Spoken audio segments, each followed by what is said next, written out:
আমরা যেন বললাম আল্লাহ সাকসেস হওয়ার জন্য কি লাগবে? মহান আল্লাহ বললেন 5টা জিনিস লাগবে। আমরা বললাম কি কি? মহান আল্লাহ 1 নম্বরে বললেন, 1 নম্বরে লাগবে গায়েবের উপরে বিশ্বাস। আমরা যেন বললাম আর কি লাগবে? আল্লাহ পাক রব্বুল আলামিন বললেন 2 নম্বরে লাগবে ওয়ায়ুকিমুনাস সালাত। 2 নম্বরে লাগবে নামাজের, সালাতের ইকামাত, নামাজের প্রতিষ্ঠা। সুবহানাল্লাহ। আর একটু মন খুলে ইব্রাহিম আলাইহিস সালাম আল্লাহ শাহিদার বারে হাত তুলে দোয়া করছিলেন আর বলছিলেন, আল্লাহ রব্বি জাআলনি মুকিমাস সালাতি ওয়া মিন যুররিয়াতি। ও রব্বুল আলামিন, আল্লাহ আপনি আমাকে নামাজের প্রতিষ্ঠাকারী বানিয়ে দেন, আর কিয়ামত পর্যন্ত আমার বংশ থেকে যারা আসবে, আমার রক্ত থেকে কিয়ামত পর্যন্ত যারা আসবে, আল্লাহ সবাইকে আপনি নামাজের মুকিম বানিয়ে দেন। আর একটু মন খুলে বলেন, আল্লাহ শুধু আমাকে না, আমার সন্তানদেরকে, আমার আওলাদদেরকে, আর আমার বংশে, আমার রক্ত থেকে কিয়ামত পর্যন্ত যারাই আমার বংশে আসবে তাদের সবাইকে আপনি নামাজের মুকিম বানিয়ে দেন। কে দোয়া চাইছে? কারণ নামাজের মুকিম হওয়া ছাড়া সাকসেস হওয়া, জোরে বলেন, যত ভাইরা আছো কাল শবে বরাতে অনেক ইবাদত করেছো, বাট নামাজের মুকিম হওয়া ছাড়া তোমার এই শবে বরাতের ইবাদতের কোনো মূল্য নাই। ভালোভাবে না আর খারাপ ভাবে না। শবে বরাতের রাত যদি হয় ইবাদতের রাত, শবে বরাত যদি হয় ইবাদতের রাত। ও পীর সাহেবের মাজারে মাজারে ঘুরে বেড়াচ্ছে। কথা শুনে অনেকে বলবে এই লোক বোধহয় পীর বিরোধী। নো, আমি পীর বিরোধী না। ইবাদতের রাত, ইবাদত করা লাগবে। হ্যাঁ না বলেন, হ্যাঁ না বলেন। ইবাদতের ডেফিনেশন কি? ইবাদতের সংজ্ঞা কি? ইবাদতের সংজ্ঞা পীর সাহেবদের মাজারে মাজারে ঘুরে বেড়া।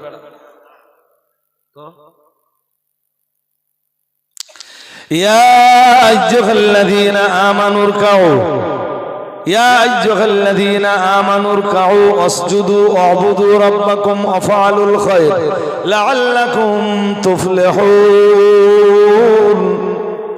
মহান আল্লাহ সূরা হাজ্জের 72 নম্বর আয়াতে জানিয়েছেন, সূরা হাজ্জের শেষ পৃষ্ঠা, ইয়া আইয়ুহাল্লাযীনা আমানু, হে দুনিয়ার ঈমান ওয়ালা মানুষের দল, ইরকাউ তোমরা রুকু করো, ওয়াসজুদু তোমরা সাজদা দাও, ওয়াবুদু রাব্বাকুম রবের ইবাদত করো, ওয়াফআলুল খায়রা ভালো কাজের সম্পাদন করো, লাআল্লাকুম তুফলিহুন। আমরা যেন বললাম আল্লাহ এই কাজগুলো করতে পারলে আপনার পক্ষ থেকে আমাদের জন্য কি কোনো ঘোষণা আছে? মহান আল্লাহ বললেন আছে। আমরা বললাম কিসের ঘোষণা? মহান আল্লাহ বললেন লাআল্লাকুম তুফলিহুন। এই কাজগুলো করতে পারলে তবেই তোমরা হবে সাকসেস। সাকসেস হওয়ার জন্য রুকু, সাকসেস হওয়ার জন্য সাজদা, সাকসেস হওয়ার জন্য ইবাদত। এটা কে বলতেছেন? আল্লাহ। কে বলতেছেন? আল্লাহ। আমার কথা কি বুঝতে অসুবিধা হয়? উলাইকা আলা হুদাম মির রাব্বিহিম ওয়া উলাইকা হুমুল পড়ুন মুফলিহুন। ইরাদা করছি আল্লাহ কবুল করুন, বলুন আমিন। ভূমিকাতেও মোটেই সময় নেয়নি, কারণ সময় লস করা যাবে না। 1 ঘন্টা আলোচনা হলেও আলোচনাটা সলিড আলোচনা হতে হবে।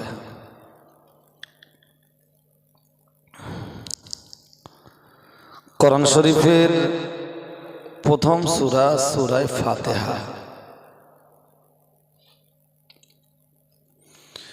দ্বিতীয় সূরা সূরাতুল বাকারা,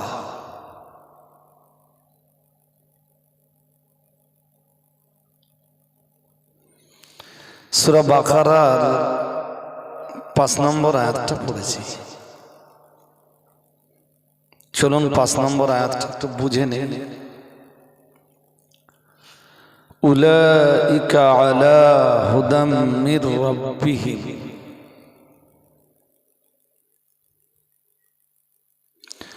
তারাই তাদের রবের পক্ষ থেকে হেদায়াতের উপরে প্রতিষ্ঠিত। সুবহানাল্লাহ। তারাই, তারা কারা এই আয়াতে তাদের পরিচয় নেই। এক, দুই, ওয়াউলাইকা হুমুল মুফলিহুন, আর তারাই সাকসেস, তারাই সফল। সুবহানাল্লাহ। আর একটু মন খুলে বলেন। এবার আপনারা বলুন দেখি যে 5 নম্বর আয়াতে সূরা বাকারার কি কি আছে? আমার বলা শেষ হয়ে গেছে। আপনারা নিতে পেরেছেন কিনা? আমি 1-1.5 ঘন্টা ওয়াজ করে গেলাম, আপনারা কিছু নিতে পারলেন না, তাহলে আমার বকার দাম নেই।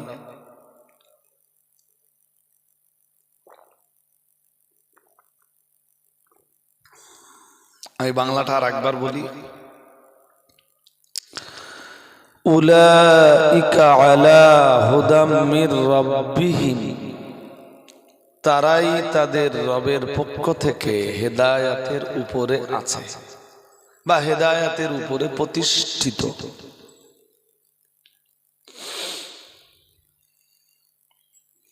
এখানে 2 নম্বরে আর একটা কথা আছে, উলাইকা হুমুল মুফলিহুন, তারাই সফল, তারাই সাকসেস। সুবহানাল্লাহ বলুন। অসফলতা বা বিফলতা তাদেরকে কখনো তাড়া করবে না।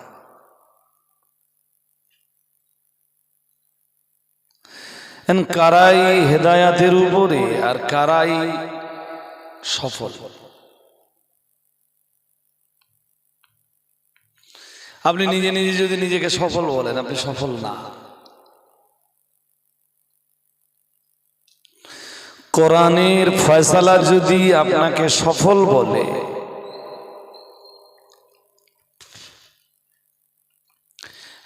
তবেই আপনি সফল। আপনি মুফতি সাহেবের ভক্ত মানে আপনি সফল না। আপনি কোন পীরজাদা পীর সাহেবের ভক্ত মানে আপনি সফল না। আপনাদের কি ঘুম ঘুম লাগছে নাকি? ছেলেরাও আমাকে বলেছে যে আপনি ওঠেন, যতক্ষণ মজলিস চালানো যায়। আর আমিও কথা বলে বলে না, আমার এনার্জি নেই। এনার্জি বলে একটা কিছু দরকার থাকে তো। না ঘুমিয়ে না ঘুমিয়ে না ঘুমিয়ে দিনের বেলা আর কতক্ষণ ঘুম হয়? আজকে হয়তো একটু সকাল সকাল বাড়ি যাবে, অনেকটা সকাল সকাল। স্কুল থাকলে তো আমার ঘুমই হয় না, 8:30 পর্যন্ত কোন রকম ঘুম হয়। এখন স্কুলে পরীক্ষা চলছে, যত দেরি করি 8:30টার ভিতরে উঠতে হবে। কোনো কোনো দিন 8টায় উঠে যায়। স্কুল না, পরীক্ষা না থাকলে হার্ডলি 9টা মাস। 6:30 7টার সময় শুয়ে যদি 9টায় উঠতে হয়, কতক্ষণ ঘুম হয়? এই জন্য আপনাদের চাইতে আমি অনেক কষ্টে আছি। আপনারা হয়তো দিনের বেলা হাট পরিশ্রম করেন, সেইটা হয়তো আমার করতে হয় না, কিন্তু ঘুমের কষ্টটা তো আমার আছে। আপনারা হাট পরিশ্রম করে রাত্রেবেলা 6 ঘন্টা 7 ঘন্টা ঘুমাবেন, উঠে ফজরের নামাজ পড়বেন, আপনি চান, ঠিক না? যার ঘুম না হয় সমস্যা তো হবেই। এই জন্য আমি আপনাদেরও কষ্ট দেব না, নিজের উপরেও প্রেশার নেব না। আয়াতটা বুঝে নেই চলে। আর একবার বলছি, সময় নষ্ট করার জন্য না, আপনারা যাতে নিতে পারে, তারাই তাদের রবের পক্ষ থেকে হেদায়াতের উপরে প্রতিষ্ঠিত। আর পরের কথাটা, তারাই হলো সাকসেস, সফল। সুবহানাল্লাহ। আর একটু মন খুলে বলে, আলটিমেটলি প্রশ্নটা আসবে যে তারা কারা? তাদের মধ্যে কি আমি আছি? নিজের ঝালাই করে আমি আমার সমীক্ষাটা করব, আপনি আপনার সমীক্ষাটা করবেন। তারা কারা? এই বস না করছি, এই খুব জ্বালাতন করলে যে না।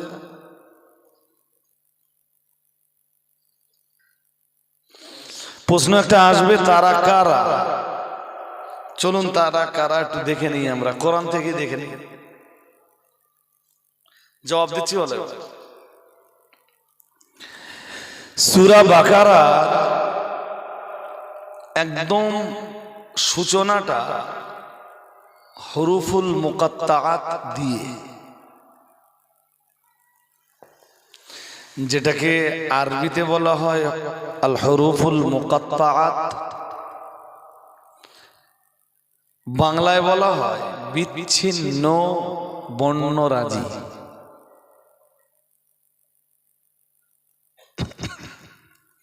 এইটা কি আমি আপনাদের ভালো বোঝাতে পারবো না, যারা মাদ্রাসায় পড়ুয়া ছেলে তারা আপনাদের চাইতে এটা ভালো বুঝবে। হুরুফে মুকাত্তাআত কি? বাংলায় বলে বিচ্ছিন্ন বর্ণরাজি। সূরা বাকারার প্রথম আয়াতটা বিচ্ছিন্ন বর্ণরাজি দিয়ে শুরু। কি সেটা? আলিফ লাম মিম।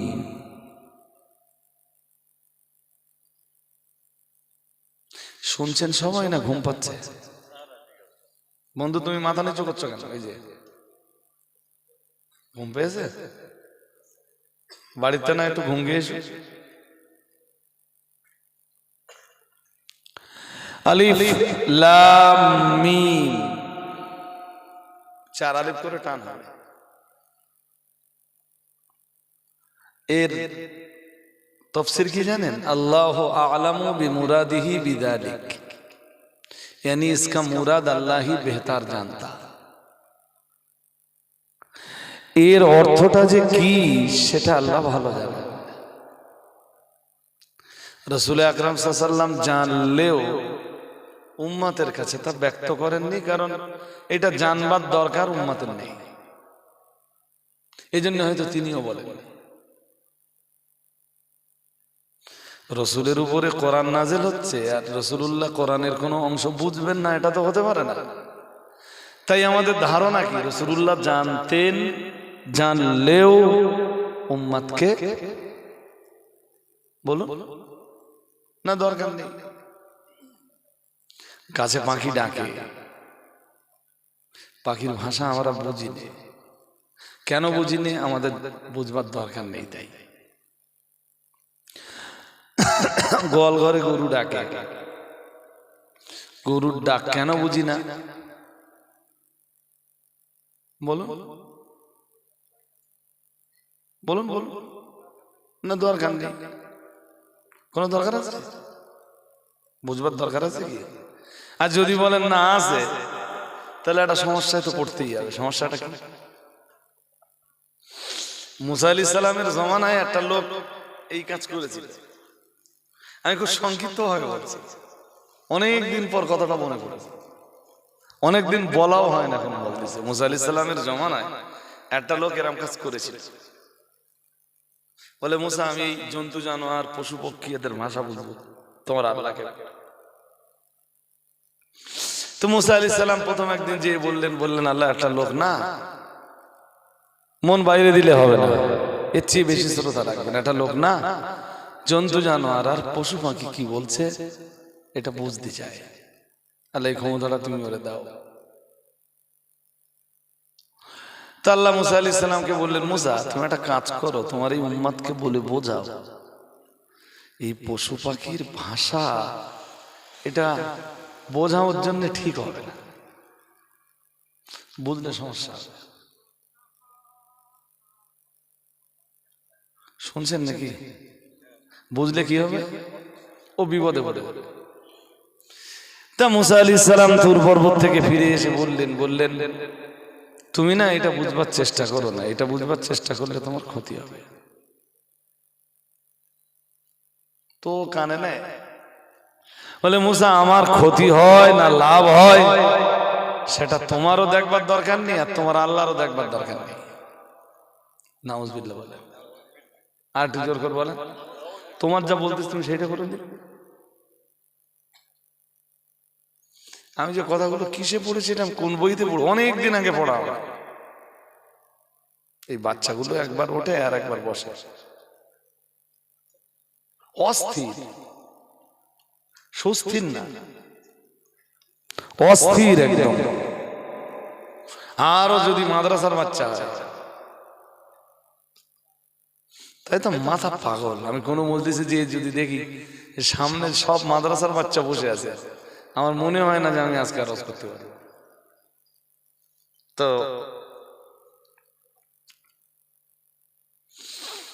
মুসা আলাইহিস সালাম যখন বললেন এইসব না তোমার বুঝলে ভালো হবে না, তাহলে শোনো আমার ভালো তোমারও চিন্তা করতে হবে না, আর তোমার আল্লাহরও দেখতে হবে। আমি যেটা চাচ্ছি তোমার আল্লাহর বলো, মুসা আল্লাহ এটা আমার দেখ। তো মুসা আলাইহিস সালাম পরের দিন আবার যখন আল্লাহর সাথে কথোপকথন করলেন, বললেন আল্লাহ ও না এরম বলতেছে যে ওর ভালোটা ও আমারে বলেছে, মুসা তোমারও দেখতে হবে না আমার ভালো, আর আমার ভালো তোমার আল্লাহরও বুঝতে হবে। আল্লাহ বলেন ও তো আমি জানি ও কি বলেছে, এরপরেও তোমাকে বলছি মুসা তুমি ওরে বলো ও জানো পশু পাখি জন্তু জানোয়ারের ভাষা বুঝবার মতো যে যোগ্যতা, এই যোগ্যতাটা আমার কাছে না নাই, ওর ক্ষতি হবে। বললেন আল্লাহ ওর ক্ষতি হোক লাভ হোক সেটা ও বুঝুক, ও শক্তিটা আপনি দেন। আল্লাহ বললেন মুসা আলাইহিস সালাম তাহলে একটা কাজ করো, তোমার উম্মতকে বলো আজ থেকে তুমি যে বলো, তুমি বলার পর থেকে ও গাছে পাখি ডাকছে, কারো মাড়িতে কুকুর ডাকছে, গোয়াল ঘরে গরু ডাকছে, ডোবে মুরগি ডাকতেছে, আজ থেকে সব বুঝতে পারবে। গাছি পাখি ডাকছে কি বলছে কেউ যদি বুঝতে পারে একটু মদদানি কৃতিত্ব একটু দেখাবে তো, হ্যাঁ না বলে এত আসতে বলতেছে দেখাবে না কৃতিত্ব, একটা মদদানি তো দেখাবে। বলে ওই দেখ গাছে পাখি ডাকতেছে কি বলতে জানিস, খুব মদদানি দেখাচ্ছে। একদিন দুপুরবেলা খেতে বসছে, গৃহস্থের খাওয়া দাওয়া সচরাচর সবসময় একটু ভালোই হয়, তো মাছ গোস্ত দিয়ে খেতে বসছে। আর খাওয়ার সময় দেখবেন একদিকে কুকুর আর একদিকে বিড়াল থাকে, হ্যাঁ না বলে না। বিড়াল আর কুকুর এসে হাজির, বিড়াল কুকুরটা ঝগড়া বাজাচ্ছে, ও একটা কাটা ফেলে দিলে কুকুর খাবে না বিড়াল খাবে। তা বিড়ালটা কুকুরকে ডেকে বলছে শোন তাহলে কি তাহলে তুই আজকে আর খাস না। বলছে কেন? বলছে আমার বাড়ির মালিক তুই আজকের দিনটা খাস না, ছেড়ে দে, আমি তোর একটা ভালো খবর দিচ্ছি। এ মাল বলো বসে বসে সব শুনতেছে,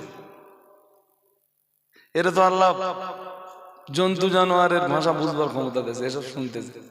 তা বিড়ালটা ওরে বলতেছে ওদের শোন আমার বাড়ির মালিকের না একটা গাধা আছে, এই গাধাটা খুব তাড়াতাড়ি মারা যাবে, এ সারা যখন গোবাগাড়ে ফেলে দিয়ে আসবে আমি তো খেতে যাব না, তুই মজা করে খাস। বিড়াল কুকুরকে বলতেছে, আরে তো বুঝতে পারতেছ, আরে মুসা আমারে বলল যে জন্তু জানোয়ারের ভাষা বুঝতে চাইলে তোর বলো ক্ষতি হবে, ক্ষতি হয় না লাভ হয় আমি বুঝে নিচ্ছি। এই বাড়িতে যদি গাধা থাকে, গাধা মরে যাবে। ও খেয়ে ধুয়ে বিকেলবেলা গাধাটারে চৌমাথার হাটে তুলেছে। চৌমাথার হাট মিন্স এক্সাম্পল, বুঝতে পারেন? চৌমাথার হাটে তুলে 1002 টাকায় বিক্রি করতেছে। যেখানে বিক্রি করেছে তারা খবর নিয়েছে যে বিড়ালটা বললো গাধা মরে যাবে, মরে যাচ্ছে কিনা খবর নিতে হবে। গাধা বিক্রি করে টাকা ওর পকেটে ভরে নিয়েছে। আর সত্যি সত্যি 2-3 দিন পরে গাধাটা মারা গেছে। শুনছেন কি আমার কথা? সত্যি সত্যি গাধাটা মারা গেছে। বলে মুসা আমার বললো যে এইটা, এই যোগ্যতাটা নিলে আমার লস হবে, আমার ক্ষতি হবে। আমি যদি আল্লাহর কাছে জোর করে এটা চেয়ে না নিত, আমার বাড়ির গাধা আমার বাড়িতে মারা যেত, ক্ষতিটা আমার উপর চেপে যেত, মতো লাভই হবে। বেশ কয়েকদিন কেটে গেল, আবার একদিন খেতে বসছে ভালো মন্দ নেই, তা আবার সেই কুকুর আর বিড়ালটা এসে আসে। বিড়ালটা কুকুরকে বলছে, শোন আজকে তুই খাস না, আমার জন্য ছেড়ে দে, আমি একটু সুসংবাদ দিচ্ছি। তা তুই না গতদিন বলিলি গাধা মরে যাবে, তাহলে বাড়ির মালিক না ভীষণ চালাক, গাধা সত্যি সত্যি মারা গেছে, কিন্তু এই বাড়ি মরিনি, ও বিক্রি করে পয়সাটা পকেটে ভরে দিয়েছে, গাধা সেখানে যেই মারা গেছে, এই জন্য তুই পাস না। তা শোন আর একটা খবর দিচ্ছি তোরে, তাহলে কি? তাহলে বাড়ির মালিকের একটা গরু আছে, ওইটা মারা যাবে। তাহলে বলিস কি? তাহলে বলছি তো গরুটা আছে, গরুটা মারা যাবে, তুই মজা করে খাস। ও সব বুঝতে পারতে না? হ্যাঁ না বলে না? হ্যাঁ, ও খেয়ে ধুয়ে সেই গরু আবার চৌমাথার হাটে তুলেছে। চৌমাথার হাট মিন্স কি? উদাহরণস্বরূপ মনে করুন 1008 টাকা বিক্রি করেছে, উদাহরণ দিয়ে বলছি। টাকাটা পকেটে ভরে দিয়েছে, যেখানে গরু বিক্রি করেছে ও জানে গরু মরবে, এই কারণে আগের বার গাধা মরে গেছে। ও খবরাখবর নিয়ে দেখেছে সত্যি সত্যি গরুটাও মারা গেছে, মনে মনে বিরাট আনন্দ। মুসা বলল যে আল্লাহ মানুষকে যেটা দিয়েছেন, মানুষ যেন তার চেয়ে কি বেশি কিছু চেয়ে না। আপনাকে যে অবস্থায় রেখেছেন আল্লাহ, আপনি সেই অবস্থার উপরে খুশি থাকুন, খুশি থাকুন আর আলহামদুলিল্লাহ বলুন।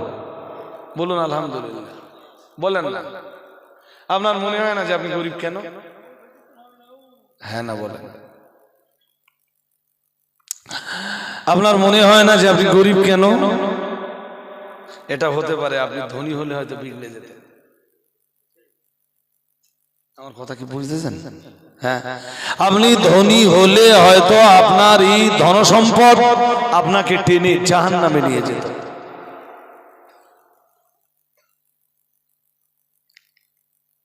গরু মারা গেছে, বেশ কয়েকদিন পরে আবার একদিন খেতে বসেছে, আর সেই কুকুর সেই বিড়ালটা এসে হাজির।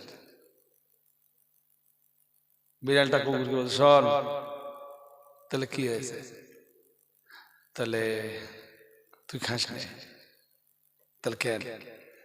তাহলে আবার একটা সুসংবাদ আছে। তাহলে কি? তাহলে বাড়ির মালিকের যে ঘোড়াটা আছে ওইটা মারা যাবে।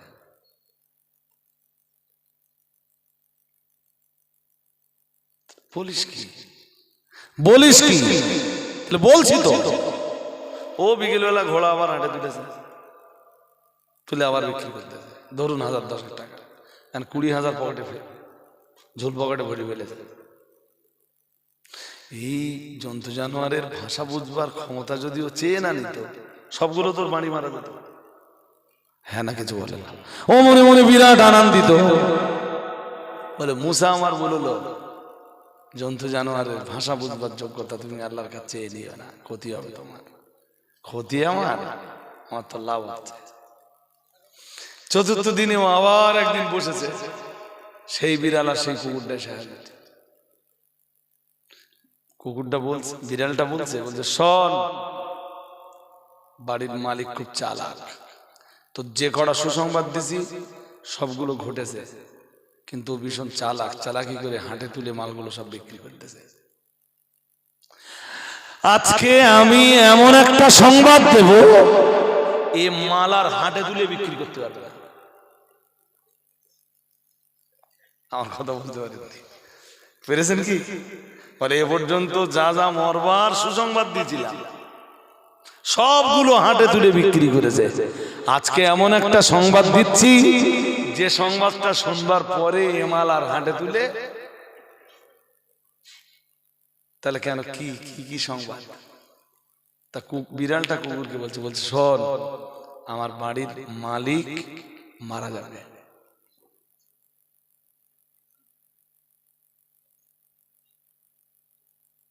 কিছু বুঝতেছেন নাকি? কে মারা যাবে? এতদিন এই বিড়ালটাই ওর গাধা মরে যাবা, ঘোড়া মরে যাবা, গরু মরে যাবার সংবাদ দিল, হাটে তুলে বিক্রি করেছিল। আজকে আর হাটে তুলে বিক্রি করার কোনো লাইন আছে?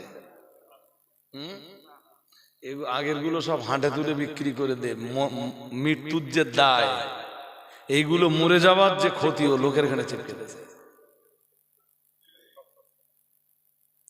ওর খাওয়া দাওয়া পুরো বন্ধ হয়ে গেছে।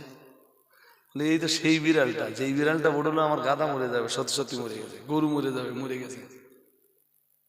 ঘোড়া মরে যাবে, সেও মরে গেছে। আর আজকে বলছে আমি মারা যাব। ভয় হবে না? হবে না? হবে না? মুসারে খোঁজ, এখন আর মুসা ছাড়া কোনো লাইন। খুঁজিয়ে খুঁজিয়ে মুসা আলাইহিস সালামকে পেয়েছে। বলে মুসা, তোমার আল্লাহরে বলো, আল্লাহ জন্তু জানোয়ারের যে ভাষা বুঝবার ক্ষমতা আমার দিয়েছিল, ওইটা যেন আল্লাহ তুলে নেয়। মুসা আলাইহিস সালাম জিজ্ঞেস করলেন, কেন তুই সেদিন জোর করে নিলি? তাহলে মুসা বলছি তো, তোমার আল্লাহরে বলো তুলে দিক, আমার এটা দরকার নেই। যেগুলোর দরকার নেই আল্লাহ সেইগুলো আমাদের দেন নেই। মুসা আলাইহিস সালাম বললেন, কেন কি হয়েছে? ও পুরো ঘটনাটা বলবে। মুসা আলাইহিস সালাম সেদিন বলেছিলেন, তুই গাধা মরে যাওয়ার দায়টা লোকের ঘাড়ে চেপকে দিছিস, তুই গরু মরে যাওয়ার দায়টা লোকের ঘাড়ে চেপে দিছিস, তুই ঘোড়া মরে যাবার ক্ষতিটা। অনেক সময় কি হয় জানেন? জানেন জানেন না, মানুষের উপরে যেই বিপদটা আসবার ছিল, কখনো কখনো সেই বাড়িটা, সেই বিপদটা আপনার বাড়ির কোনো প্রাণীর উপরে আসে। আমার কথা বুঝতে পারেন? আর ওই ওসিলায় ওই পরিবারের সদস্যদেরকে আল্লাহ হেফাজত করে। এনে মাল তো সেই মরবার দায়গুলো সব লোকের ঘাড়ে চেপকে দিয়েছে, ক্ষতি সব লোকের উপর চেপকে দিয়েছে। মুসা আলাইহিস সালাম বললেন তুই যদি এই মরবার যে ক্ষতি, এই ক্ষতিগুলো যদি লোকের ঘাড়ে চেপকে না দিতিস, এদের ওসিলায় হয়তো আল্লাহ তোর হায়াতকে দারাজ করে দিতেন। কিন্তু আমারও এখন কিছু করার নেই। যে জিনিসগুলো বুঝলে আমাদের ক্ষতি হবে, আল্লাহ সেইগুলো আমাদের দেন নেই। আলিফ লাম মিম।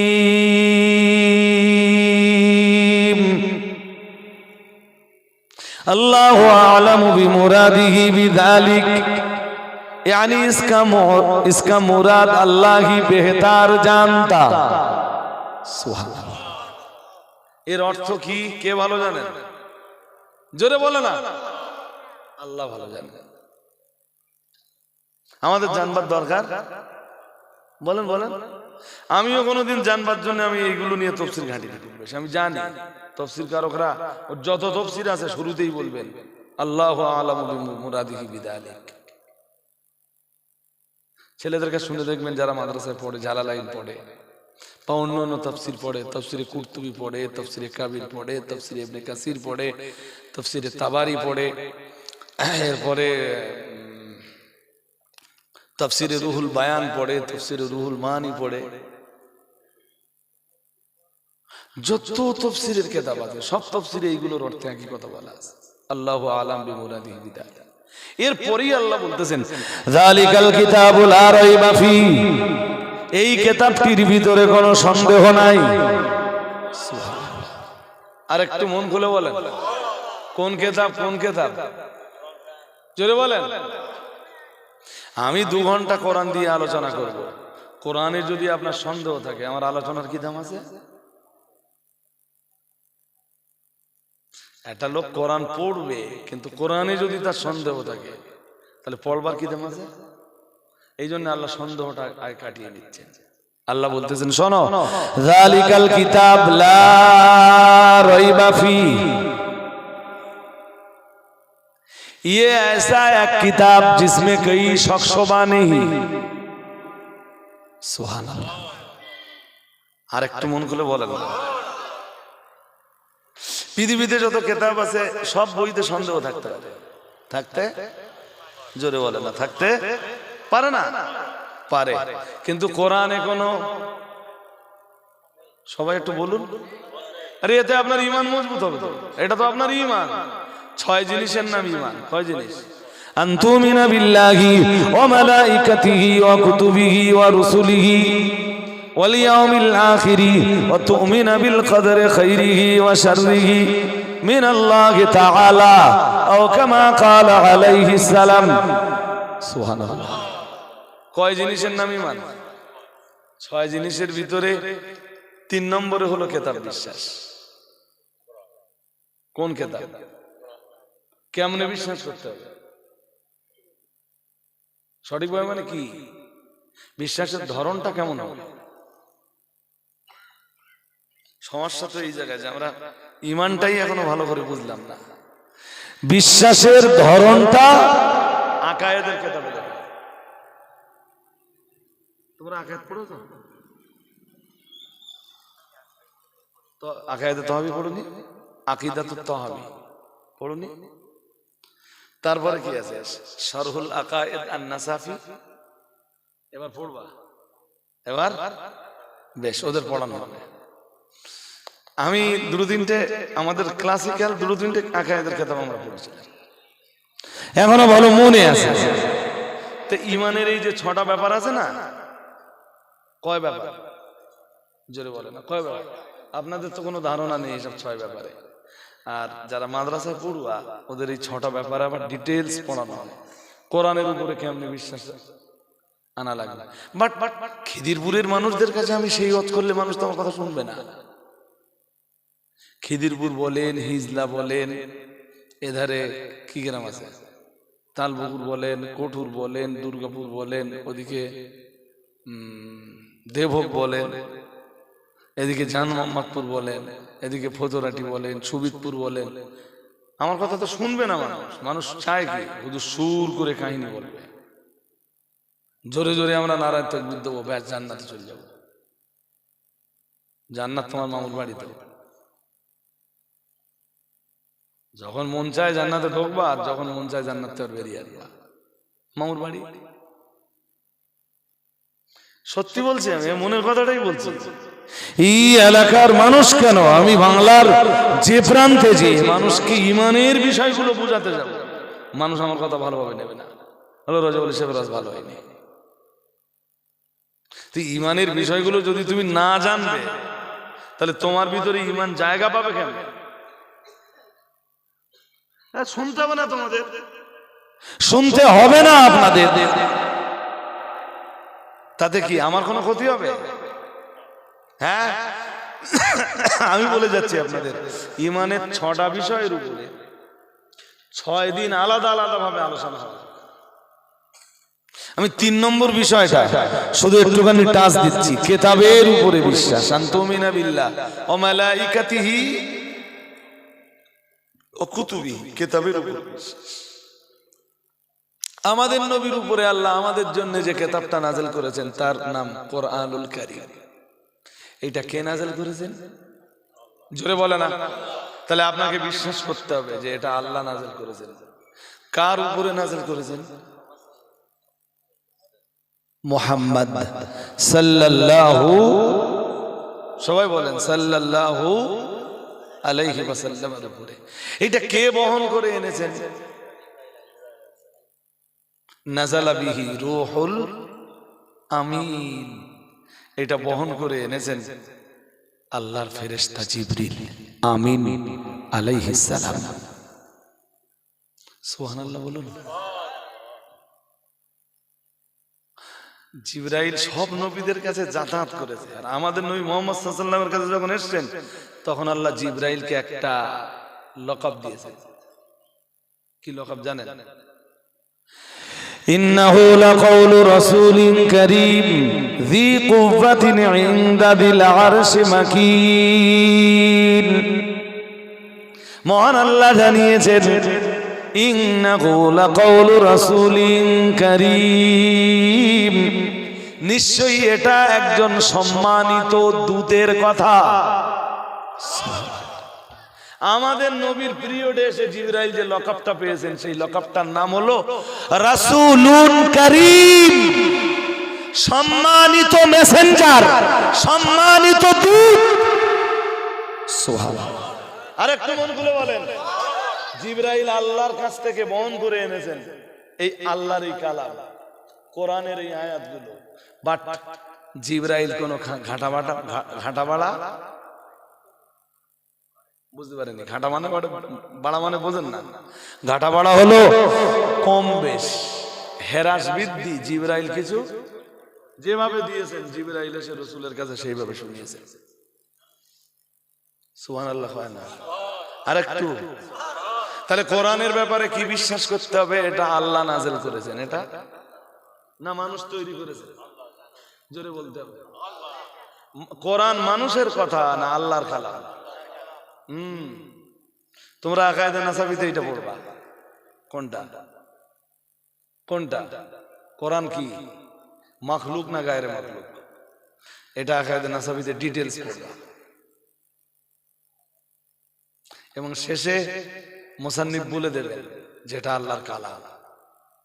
মাখলুক না গায়রে মাখলুক মানে এটা সৃষ্টি না সৃষ্টি নয়। কোরআন আল্লাহর না, সৃষ্টি হলে সেটা ধ্বংস হবে। বুঝেন কি কথা? আকাশ আল্লাহর সৃষ্টি তো কথা বলে না।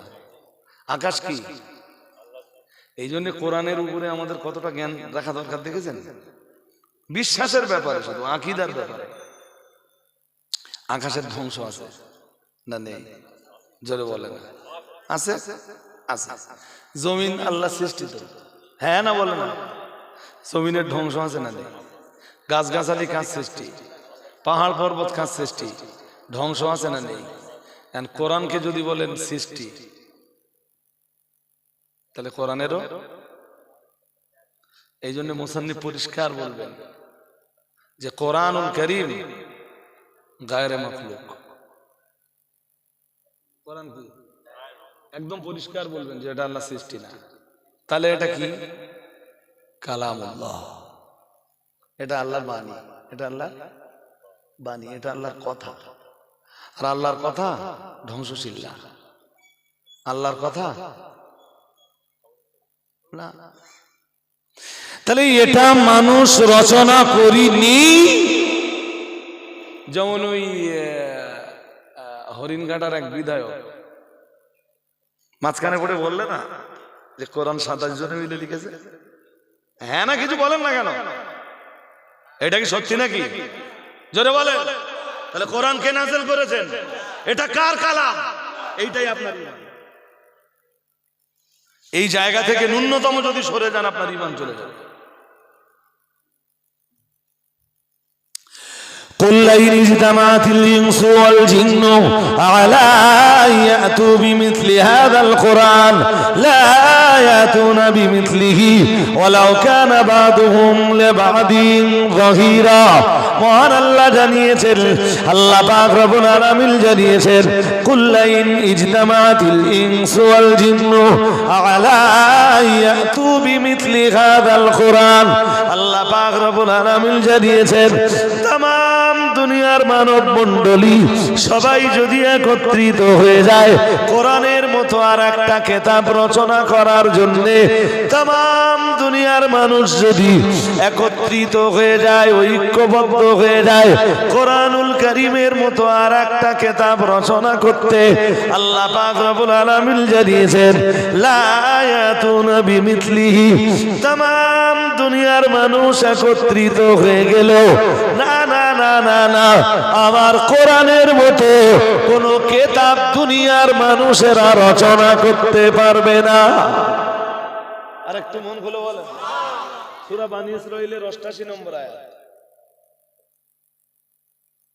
আল্লাহ এইটা বোঝাতে যাচ্ছেন যে তোরা তো বলতেছিস কোরআন মানুষ রচনা করেছে, কোরআন আল্লাহর নাযিল করা না, তাহলে মানুষ একবার যেটা রচনা করে মানুষের পক্ষে দ্বিতীয়বার সেইটা রচনা করা, মানুষে একবার যেটা বানায়, একবার যেটা তৈরি করে, দ্বিতীয়বার মানুষের পক্ষে সেইটা রচনা করা, তৈরি করা সহজ না কঠিন? জোরে বলেন। কোরআন যদি রচনা করা হয় তোদের কথা মতো, তোদের কথা যদি ঠিক হয়, তা আমি আল্লাহ তোদের বলতেছি তাম দুনিয়ার মানুষ মিলে 27 জনে না, 2700 জনে না, 27,000 জনে না, 27 লক্ষ মানুষ মিলে না, 27 কোটি মানুষ মিলে না, মানুষ চেষ্টা করে আমার কোরআনের মতো আর একটা কিতাব তৈরি করে দেখা। লা ইয়াতুনা বিমিথলিহি, আল্লাহ বলতেছেন আমার কোরআনের মতো তৃতীয় কোন কিতাব তোরা বানাতে পারবি যখন না, তাহলে বিশ্বাস কর কোরআন আমি নাযিল করেছি। আর একটু মন খুলে বলতে পারো না? পারবি যখন না, তাহলে বিশ্বাস কর কোরআন তৈরি নয়, আল্লাহর নাযিল করা, আল্লাহর নাযিল করা আর আল্লাহর কালাম। আমি কি কথা বলছি কিছু বুঝতেছেন নাকি? হ্যাঁ, ওর ভিতরে আর একটা শব্দ আছে, আমি সেই শব্দটা এখনো বলিনি। আল্লাহ বলতেছেন মানুষেরা মিলে যদি না পারিস, আপনারা একটু এগিয়ে আসবেন, একটু এই সাইডটা জায়গা আছে, হালকা হালকা। ভাই সাহেব একটু এগিয়ে আসেন, ভাই সাহেব, আমি জ্বালাতন করব না আপনাদের। ওই কচি, ওই এগিয়ে আয়। খিচুড়ি না বিরিয়ানি? সাদা ভাতে কি আছে? গোশত। হেভি টেস্ট লাগবে যদি মাল গরম হয়। আর বড় মিয়া কদিন খেতে পারবা, সেও তো আল্লাহ ভালো জানে। বড় মিয়া আপনাদের হেয়ারিং হয়ে গেছে? আমার কালকে কতজনের? 200-300। আমাদের গ্রামের যা ছিল মোটামুটি আজকে হয়ে গেছে। আমিও গেছিলাম, আপনার ডাকিনি? আপনারও ডেকেছে? আপনার কি সমস্যা ছিল? ও,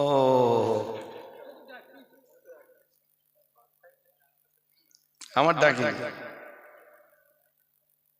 আমি গেছিলাম তো বাড়ির বাকি সবাইকে, মার আমি বাদে বাকি সবাইকে ডেকেছি।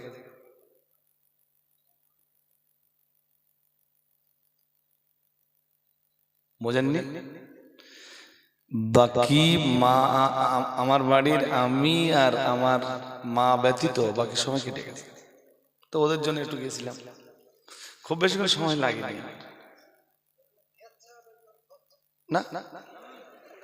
আমাদের যে অফিসারটা দেখেছে না, কারো 20 মিনিট 25 মিনিট ধরে দেখছে, এবং যে অফিসারটা দেখলাম অফিসারটা অনেকক্ষণ ধরে। গতকালকে সন্ধ্যাবেলার দিকে গিয়েছিলাম একটু অন্য কাজে, অফিসারটা অনেকক্ষণ কথা বলল। আবার আমি আজকে যেই গেটের মুখে যেয়ে দাঁড়িয়েছি, অফিসারটা আমার ডেকে নিলে, আপনি শীঘ্রই চলে আসুন ভিতরে।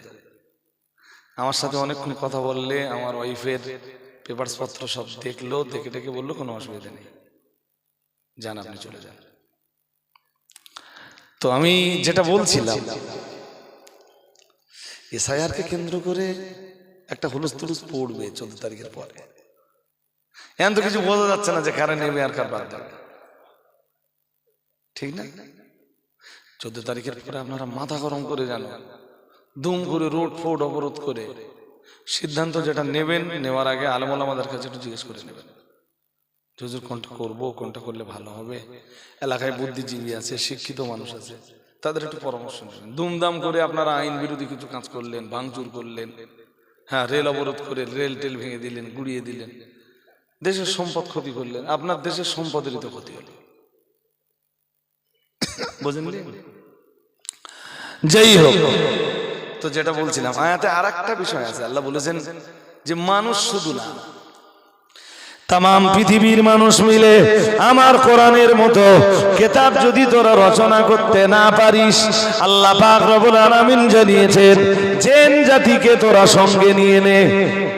শুধু মানুষ না, মানুষ আর জিন মিলে, দুই জাতি মিলে চেষ্টা করে দেখ আমার কোরআনের মতো কোনো কিতাব রচনা করতে পারিস কিনা।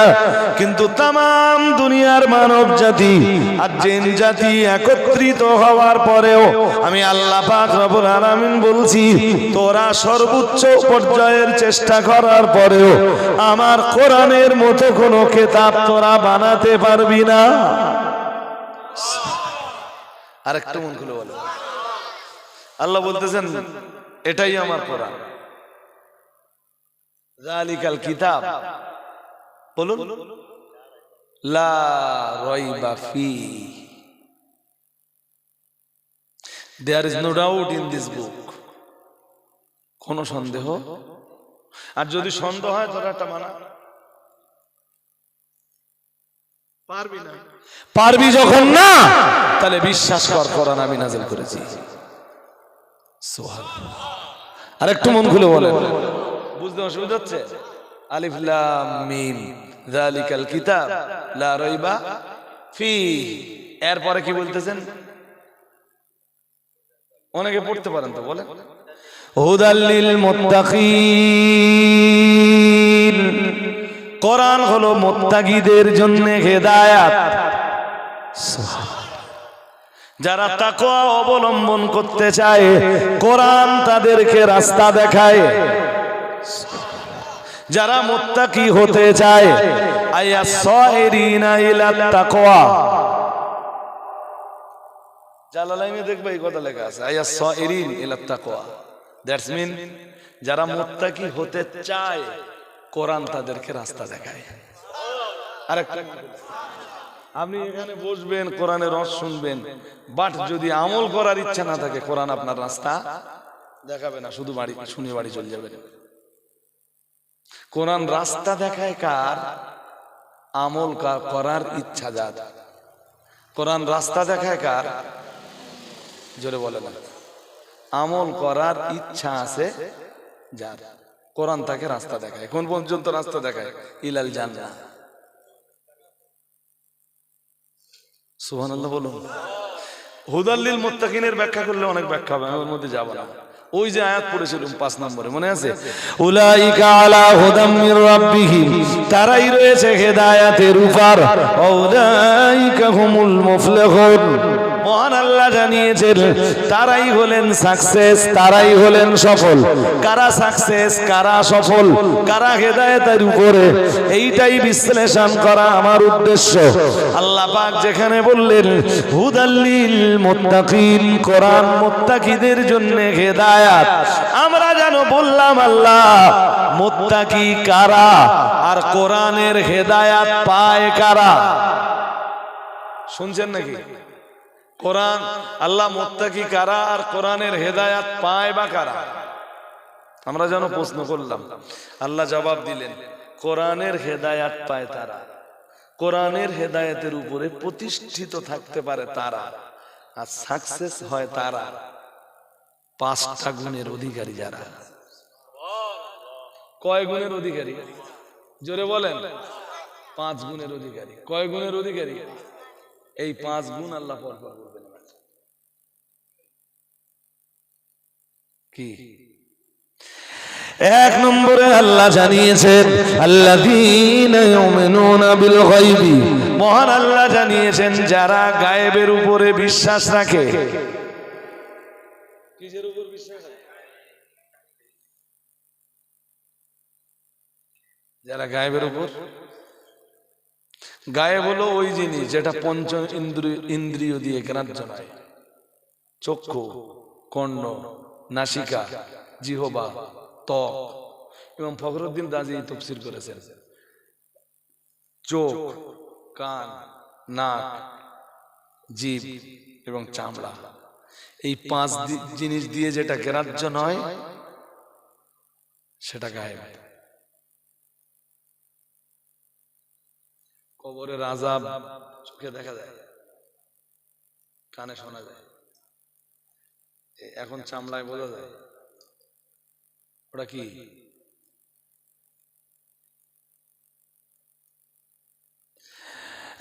আমি ব্যাখ্যা না করে বলছি, আল্লাহ পাক রব্বুল আলামিন জানিয়েছেন আল্লাযীনা ইউমিনুনা বিল গায়বি, আল্লাহ পাক রব্বুল আলামিন জানিয়েছেন যারা যারা গায়েবকে বিশ্বাস করে।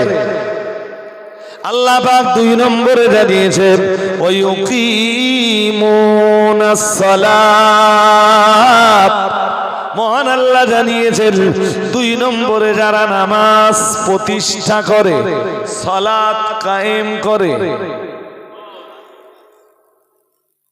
হেদায়েতের উপরে কারা আছে? যারা গায়েব, 2 নম্বরে যারা নামাজ, জোরে বলেন তারা কিসের উপরে আছে? আর তারা সাকসেস না নন সাকসেস? আর যারা নামাজ না পড়ে তারা সাকসেস, আনসাকসেস, রাইট? আমি বলছি এটা, কে বলতে? কোরআন বলছে, আল্লাহ বলতেছেন الذين يؤمنون بالغيب ويقيمون الصلاة ومما رزقناهم ينفقون।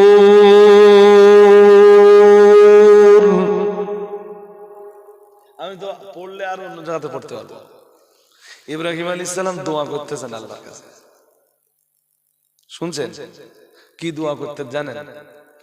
আল্লাহ পাকের নবী ইব্রাহিম আলাইহিস সালাম দোয়া চাইছিলেন আর বলছিলেন আল্লাহ রব্বি জাআলনি মুকিমাস সালাতি ওয়া মিন যুররিয়্যাতি রব্বানা ওয়া তাকাব্বাল দুআ। ইব্রাহিম আলাইহিস সালাম সূরা ইব্রাহিমের ভিতরে আমার আল্লাহ জানিয়েছেন ইব্রাহিম নবী আল্লাহ শাহী দরবারে দোয়া করতে করতে বলছিলেন ও রব্বুল আলামিন আল্লাহ রব্বি জাআলনি মুকিমাস সালাত, আল্লাহ আপনি আমাকে নামাজের মুকিম বানিয়ে দেন, সালাতের মুকিম বানিয়ে দেন। আর একটু মন খুলে বলেন, তার মানে সালাতের প্রতিষ্ঠাকারী, সালাতের কে দোয়া চাইছে? পৃথিবীতে এমন কোন নবী আসেনি যে নবী সালাতের কথা বলেনি। কোরআন পড়ে দেখেন, সব নবীতেই পৃথিবীতে সালাত আদায় করেছেন, উম্মতকে সালাতের জন্য নির্দেশ দিয়েছেন। সুবহানাল্লাহ বলুন। আর একটু মন খুলে বলেন, আপনার ভিতরে যদি সালাত না থাকে আপনি সাকসেস হওয়ার আশা কেমনে করেন? কেমনে আপনি বলতে পারেন আমি হেদায়েতের উপরে আছি? কেমনে বলতে পারে সমাজের মানুষরা মুসলমান নাম নিয়ে যে আমি নামাজ না পড়লে কি হবে, আমার মন ঠিক আছে? শয়তানের 2-1টা চেলা আছে দেখবেন আমার সমাজে, তারা বলে বেড়ায় যে আমি নামাজ না পড়লে কি হবে, আমার মন ভালো আছে। বলে না বলে না? হ্যাঁ, ওটা ইবলিসের মুরিদ না, ইবলিস ওরির মুরিদ। বুঝতে পারেন? ওইটা ইবলিসের মুরিদ না ইবলিস ওর মুরিদ? ওরে দেখে আর ইবলিস হাসে, আমি শয়তানি করেছিলাম কিন্তু এত শয়তানি করি। তুই যে পর্যায়ে শয়তানি করতেছিস ভাই সাহেব, অনেক রাত হয়ে গেছে, আর মাঘ মাস তো, মাঘ মাসের রাতের ঠান্ডাটা খুব গাঢ়। কি মিস্টেক মানে ও ও তার মানে আমি জিজ্ঞেস করেছি আর ওরা বলে ফেলেছে গোস্ত আছে। মিসম্যানেজ হয়েছে, মিসম্যানেজ মানে অন্য কিছু না, ডাল আলু দিয়েই আপনাদের খেতে হবে আজকে ইনশাল্লাহ। একটু বলেন না আলহামদুলিল্লাহ, বলেন না আলহামদুলিল্লাহ। সামনের বছর ইনশাল্লাহ গোস হবে তো? হ্যাঁ, সামনের বছর এই ছেলেরা, কমিটির ছেলেরা যারা আছে ভাই, সামনের বছর পার্সোনাল, তাই তো ইনশাল্লাহ। কই যে ভাই সাহেব যেতে ছিল, কই রমজান ভাই, কই কই সামনের দিকে আসেন, আসেন। এই দেখেন হুজুরদের সাথে সম্পর্ক রাখবেন সারা বছর, বাড়ি শুধু একটা জলসা দেবেন ওই পর্যন্ত না, জলসা দিতে না পারলে হুজুরদের সাথে সম্পর্ক রাখবেন। হুজুরদের সাথে যারা যত সম্পর্ক রাখে না, তাদের দ্বীন ঈমান ইসলাম তত ভালো হয়, এটা জানেন। হুজুরদের কাছে মাঝে মাঝে যাবেন, আমার ওখানে যাবেন, মুফতি সাহেবের ওখানে যাবেন, মদিন সাহেবের ওখানে যাবেন। হুজুরদের সাথে কথাবার্তা বললে, হুজুরদের সোহবতে থাকলে তারা ভালো মানুষে পরিণত হয়। কি করেন আপনি? দেখেন দিন ভাজার দোকান, তাতে এই মজলিস। কোথায় দেন ভাজার দোকান? জলসায়, জলসায়। ও জামিয়া জায়গা নামা হয়েছে, হয়েছে কোথা? ওষুধ ক্যাম্পের পিছনে। যদি আমি সময় পাই যাবার ইনশাল্লাহ, মানে যাবো এরম বলছি না, যদি সময় পাই। জামিয়া তো দেখেছেন যে আমি এসার নামাজ পড়ে মাদিন সাহেব আমি মাইক ধরি, আর প্রায় ফজর পর্যন্ত আমি আর মাদিন সাহেব দুজনে মিলে চালাই। ভীষণ চাপ থাকে জামিয়া রিসালাত সাহেব আমাদের উপরে। যাই হোক, এবারও যাবো, আপনারাও যাবেন। আর প্রতি বছর যেই মজলিস দিতে হবে ফরজ টরজ না, এটা মনে রাখবেন। তো কি বলছিলাম, আমি মনে করি বোধহয় পাড়ার ছেলেরা সবাই মিলে দিচ্ছে। তো আপনি গরিব মানুষ, প্রতি বছরই জলসা দিতে যাবেন না। কোনো কোনো সময় আমি বলে দিচ্ছি, আপনি মুফতি সাহেবকে একটু ডেকে নিলেন, বাড়িতে একটু দোয়ার মজলিস করে নিলেন, দোরবেলা 2-5 জন গরিব মানুষ একটু বললেন, আপনার মহব্বতে 2-1 জন মানুষ বললেন, 2-4 জন মানুষ, তাদেরকে দুটো খেতে দিলেন, আর একজন হুজুরকে ডেকে নিয়ে একটু ছোট্ট করে সবরসানি করে দিলেন। প্রতি বছর যে জলসা দিতে হবে বাড়িতে, হয়তো একটা নিয়ত ছিল আপনার, সে নিয়তটা পূর্ণ হোক, আল্লাহ পূর্ণ করুন, বলুন আমিন, বলুন আমিন। চলুন আমি বাড়বো না, এবার সালাম পড়ে দোয়া করবো। ইব্রাহিম আলাইহিস সালাম কি দোয়া করছেন? বলছেন, আল্লাহ আপনি আমাকে সালাতের মুকিম বানান। মুকিম মানে হলো প্রতিষ্ঠাকারী, আকামা ইউকিমু ইকামাতান, বাবে এফাল থেকে। আল্লাহ আপনি আমাকে সালাতের মুকিম বানান, প্রতিষ্ঠাকারী বানান। কোন ওয়াক্তের সালাত আমার থেকে যেন ছুটে না যায়, কোন সময়ের নামাজ যেন আমার থেকে ছুটে না যায়। সুবহানাল্লাহ। কে দোয়া চাইছে? কে দোয়া চাইছে? শুয়ে শুয়ে থেকে ফজর নষ্ট হয়ে যায়, এরা সালাতের মুকিম। জোরে বলে না, মোবাইল ঘাটতে ঘাটতে এসার নামাজে রক্ত চলে যায়।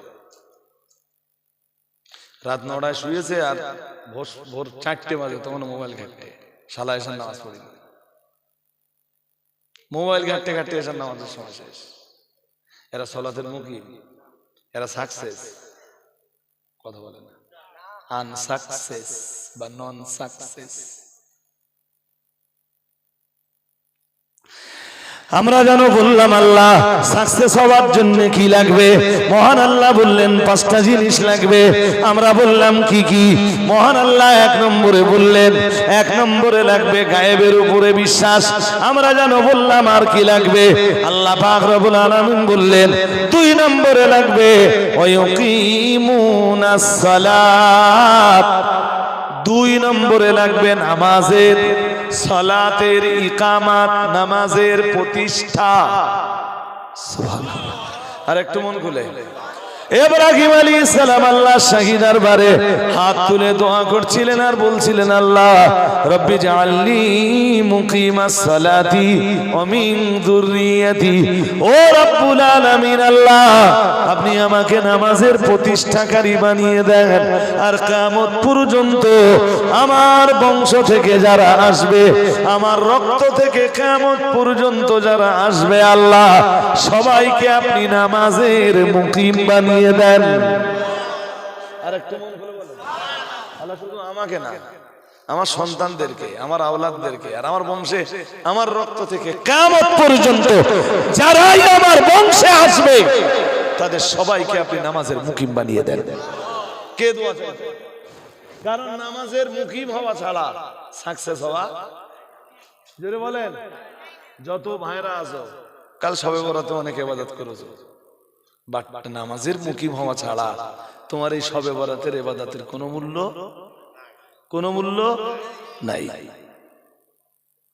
ভালোভাবে না আর খারাপ ভাবে না।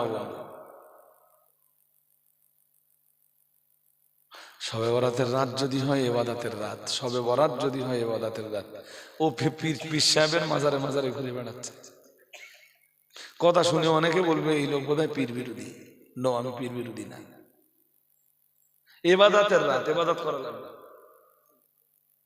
হ্যাঁ না বলেন, হ্যাঁ না বলেন। ইবাদতের ডেফিনেশন কি? ইবাদতের সংজ্ঞা কি? ইবাদতের সংজ্ঞা পীর সাহেবদের মাজারে মাজারে ঘুরে বেড়া। তো ইয়া আইয়ুহাল্লাযীনা আমানু রকাউ, ইয়া আইয়ুহাল্লাযীনা আমানু রকাউ ওয়াসজুদু ওয়াবুদু রাব্বাকুম ওয়াফআলুল খায়র লাআল্লাকুম তুফলিহুন। মহান আল্লাহ সূরা হাজ্জের ৭২ নম্বর আয়াতে জানিয়েছেন, সূরা হাজ্জের শেষ পৃষ্ঠা, ইয়া আইয়ুহাল্লাযীনা আমানু, হে দুনিয়ার ঈমান ওয়ালা মানুষের দল, ইরকাউ, তোমরা রুকু করো, ওয়াসজুদু, তোমরা সাজদা দাও, ওয়াবুদু রাব্বাকুম, রবের ইবাদত করো, ওয়াফআলুল খায়রা, ভালো কাজের সম্পাদন করো, লাআল্লাকুম তুফলিহুন। আমরা যেন বললাম আল্লাহ এই কাজগুলো করতে পারলে আপনার পক্ষ থেকে আমাদের জন্য কি কোনো ঘোষণা আছে? মহান আল্লাহ বললেন আছে। আমরা বললাম কিসের ঘোষণা? মহান আল্লাহ বললেন লাআল্লাকুম তুফলিহুন, এই কাজগুলো করতে পারলে তবেই তোমরা হবে সাকসেস। সাকসেস হওয়ার জন্য রুকু, সাকসেস হওয়ার জন্য সাজদা, সাকসেস হওয়ার জন্য ইবাদত, এটা কে বলতেছেন? আল্লাহ। কে বলতেছেন? আল্লাহ। আমার কথা কি বুঝতে অসুবিধা হয়? উলাইকা আলা হুদাম মির রাব্বিহিম ওয়া উলাইকা হুমুল, পড়ুন, মুফলিহুন। সব কথা একদিনে বলে ফেলা যাবে না ভাই সাহেব, আর আপনারা নিতেও পারবেন না। কোরআন শরীফের বহু আয়াতে মুফলিহুন, তুফলিহুন, আফলাহা, ফাজা এই জাতীয় শব্দ এসেছে, যার বাংলা মানেই হলো সফলতা লাভ করা। কারা সফল কারা বিফল এটা তো কোরআনের থিওরি দিয়ে বিচার করলে পাবে না। আরে হ্যাঁ না বলবেন? যাবে না, যাবে না, না নিজে নিজে সফল বললে হবে? হ্যাঁ, মসজিদে রমজান মাসে কিছু মুসল্লি, কিছু সয়মিন বান্দার ইফতার দিলে তার মানে তুমি সফল না। তোমার সফলতার থিওরি কোরআনে আছে, পড়ে দেখো। ১ নম্বরে আছে গায়েবের উপরে বিশ্বাস, ২ নম্বরে আছে সালাতের ইকামাত, সালাতের ইকামাতের ব্যাখ্যা আবার অনেক, আমি তো হালকা একটুখানি ব্যাখ্যা দিলাম। ৩ নম্বরে আল্লাহ পাক জানিয়ে দিয়েছেন মিম্মা রাযাকনাহুম ইউনফিকুন। আল্লাহ পাক রব্বুল আলামিন জানিয়েছেন সফলতা লাভ করতে গেলে আর রবের পক্ষ থেকে হেদায়েতের উপরে প্রতিষ্ঠিত থাকতে গেলে ৩ নম্বরে যেটা লাগবে সেটা হলো আমার আল্লাহ বললেন আমার দেওয়া মাল থেকে দান করা লাগবে। সুবহানাল্লাহ। কি থেকে দান করা লাগবে? কার দেওয়া মাল থেকে? আমাদের এই মাল সব খেয়ে দিয়েছে, জোরে বলে না, আল্লাহ দিয়েছে। কেড়ে নিতে পারেন আবার কে? দান ধ্যান চাইলে এত মায়া হয় কেন? হাত ২-১টা সমাজে তো আছে একদম হাড় কেপটে, কি বলে বাংলায়, কি বলে এদের, কি বলে বলে কি বলে? চাওয়া বলে। কৃপণ। কি বলে বাংলা? আরবিতে বলে বখিল। কি বলে? ওমান ইয়াবখাল ফাইন্নামা ইয়াবখালু লিনাফসিহি। মহান আল্লাহ জানিয়েছেন যে কৃপণতা করলো সে তার নিজের জন্যই কৃপণতা করলো। অনেক পয়সা আছে, মসজিদের কাজ হচ্ছে, মাল মোটে বার করে না। মাদ্রাসার জন্য এসছে, 50 টাকা দিয়ে বিদায় দেয়, দিলে 5000 দিতে পারে। ও মাদ্রাসা দেবে না, মসজিদে দেবে না, খেলার টাই নেই। খেলার আরে হ্যাঁ না কিছু বলেন, দেখতেছেন না আমাদের দেশে কি হচ্ছে? খেলার টাই কত টাকা খরচ? কয়েক লক্ষ টাকা। ওখানে ঢেলে দেবে। তার মানে কি আল্লাহর পয়সা নেবে না? শুনছেন আমার কথা? হ্যাঁ, সাকসেস হওয়ার 3 নম্বর থিওরি কি? আমিম্মা রাযাকনাহুম। আমি যেভাবে বলছি কোরআন শরীফে এইভাবে, মানে আমার উপস্থাপন ভঙ্গি যেটা, এই উপস্থাপন ভঙ্গিটা কোরআন এইভাবে লেখা নেই। কোরআনের আয়াতগুলো যেভাবে বললে আপনাদের বোঝানো যায়, আমি ঠিক সেইভাবে তুলে ধরছি। বুঝতে পারেন? তাহলে সাকসেস হওয়ার প্রথম থিওরি গায়েবের উপরে বিশ্বাস, দ্বিতীয় থিওরি নামাজ কায়েম, তৃতীয় থিওরি আল্লাহর দেওয়া মাল থেকে আল্লাহ রাস্তায় দান। আল্লাহর দেওয়া মাল থেকে কয় নম্বর থিওরি গেল? জোরে বলো। 4 নম্বর থিওরি والذين يؤمنون بما أنزل إليك وما أنزل من قبلك। মহান আল্লাহ জানিয়েছেন যারা ঈমান আনয়ন করে, বিমা উনজিলা ইলাইকা, যা আপনার উপরে নাজিল হয়েছে। যা নবীর উপরে কি নাজিল হয়েছে? একটু আগে কোরআনের কথা বলছিলাম, মনে আছে? হ্যাঁ, দেখেন সাকসেস হওয়ার এটা একটা থিওরি। যারা বিশ্বাস করে কি আপনার উপরে নাজিল হওয়া কিতাবকে, ওয়ামা উনজিলা মিন ক্বাবলিক, আর আপনার আগেও যে সব কিতাব নাজিল হয়েছে ওই সব কিতাব যারা বিশ্বাস করে।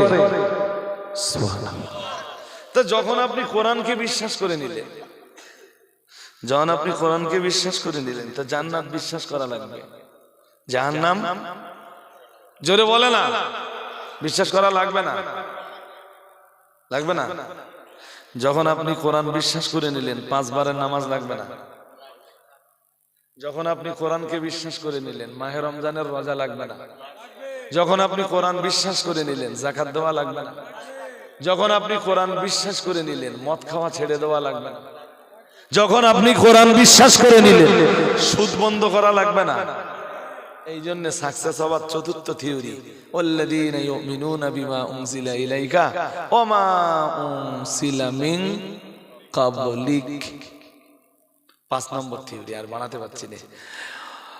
ওয়া বিল আখিরাতি হুম ইউকিনুন। মহান আল্লাহ জানিয়েছেন আর আখিরাতের উপরে বিশ্বাস। কিসের উপরে বিশ্বাস? আখিরাত নেই, কবরে শান্তি শাস্তি নেই, কবর থেকে ওঠা লাগবে না, হাসরের মাঠে বিচার নেই। আছে আছে, বুঝতে কি অসুবিধা হচ্ছে? হ্যাঁ, জান্নাত জাহান্নাম নেই, আছে।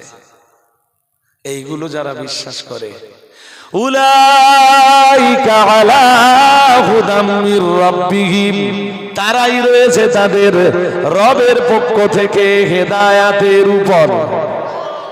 আর একটু মন খুলে বলেন উলাইকা হুমুল মুফলিহুন।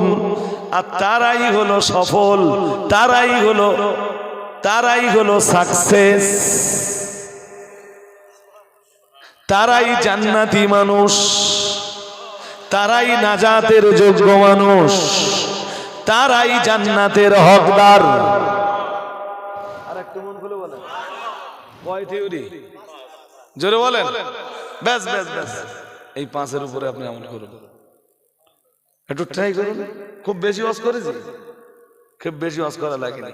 তাও তো মুসা আলাইহিস সালামের জমানার একটা গল্প প্রথম দিকে শুনিয়েছি, তাতে কিছু সময় গেছে, নইলে এইগুলো আর একটু ডিটেলস বলতে সুবিধা হতো। হ্যাঁ, আর চল আরো লম্বা করে বলতে গেলে না 2-4 ঘন্টা করে সময় দরকার, অত ধৈর্য আমার এখন আর নেই। বয়স বাড়তেছে, এখন 41, দাড়ি পান করে। হ্যাঁ, আপনাদের অনেকের চাইতে অনেক কম, সমস্যা নেই। বাট আরে আমি তো ওয়াজ করতে তখন আমি আলেমে পড়ি মিনস আমার 15 বছর বয়স, আর এখন 41, 25-26 বছর ওয়াজ করা হয়ে গেছে। বুঝতে পারেননি? 25-26 বছর, এই 15, 18, 21 বছর বয়সে আমার যে গতি ছিল, 27 বছর 28 বছরে আমার যে গতি ছিল, সেই গতি এখন আর থাকে? বয়স ভাজতেছ তো, শক্তি আগের চেয়ে কমে গেছে না? উঠে দাঁড়ান, সালাম পড়ি। ইয়া নবী সালাম